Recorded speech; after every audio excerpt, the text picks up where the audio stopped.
mais c'est pas parce que je suis non titulaire qu'il faut me laisser dans le noir, là. Y a quelqu'un ?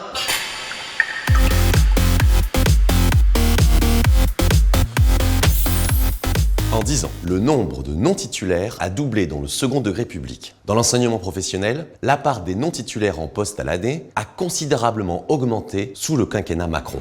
Sans parler de la loi dite de transformation de la fonction publique d'août 2019 qui incite davantage les employeurs à recourir à l'emploi de non-titulaires en lieu et place des titulaires. En plus de dénoncer cet état de fait, le SNUAP-FSU a un objectif: informer les non-titulaires de leurs droits, faire valoir ces derniers et en obtenir de nouveaux.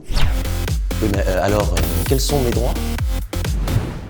Tout d'abord, il faut rappeler que les non-titulaires ont les mêmes obligations de service que les PLP titulaires. Ils ne sont pas plus corvéables que les autres. En termes de congés, les non-titulaires ont droit au congé maladie, au congé pour enfants et au congé pour concours et examens. Ils ont également droit au congé de formation professionnelle, mais aussi au droit individuel à la formation. Car ne l'oublions pas, enseigner est un métier qui s'apprend. Enfin, ils ont droit aux équipements de protection individuelle.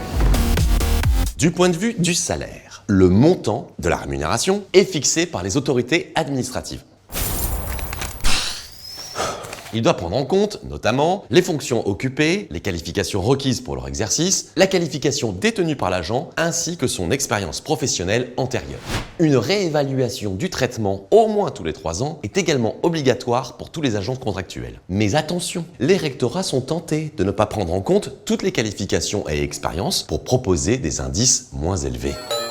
Afin de connaître la grille de votre académie, rapprochez-vous des secrétaires académiques du SNUAP-FSU qui peuvent vous aider à faire un recours pour améliorer l'indice initialement fixé dans le contrat. Par ailleurs, les contractuels bénéficient des mêmes primes et indemnités que les titulaires, à l'exception du taux des heures supplémentaires. Lorsqu'un contrat de moins d'1 an n'est pas renouvelé, l'agent reçoit désormais, notamment grâce à l'action du SNUAP et de la FSU, une indemnité de fin de contrat.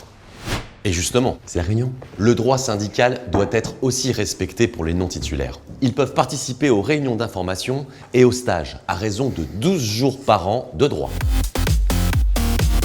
En ce qui concerne les CDD, le SNUAP revendique des contrats sur l'année scolaire avec les vacances scolaires payées, et ce, quelle que soit la date de signature du contrat.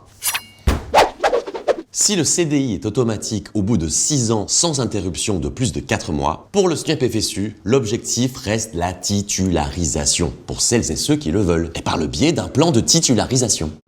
Toutes ces raisons font que même si vous êtes non titulaire, il est primordial d'adhérer au SNUAP-FSU. Car le SNUAP, c'est un accompagnement individuel des non-titulaires syndiqués. Le SNUAP, c'est aussi la lutte pour obtenir un cadrage national des salaires et également l'accès des non-titulaires à la formation continue, dont la préparation au concours. Pour connaître vos droits, participer aux formations syndicales du SNUAP-FSU, c'est un droit. Sans oublier qu'avec la FSU, des représentants siègent dans les instances de dialogue social pour nous défendre et obtenir de nouveaux droits. Alors une question? Un problème? N'hésitez pas. Allô le SNUAP? Allô le SNUAP?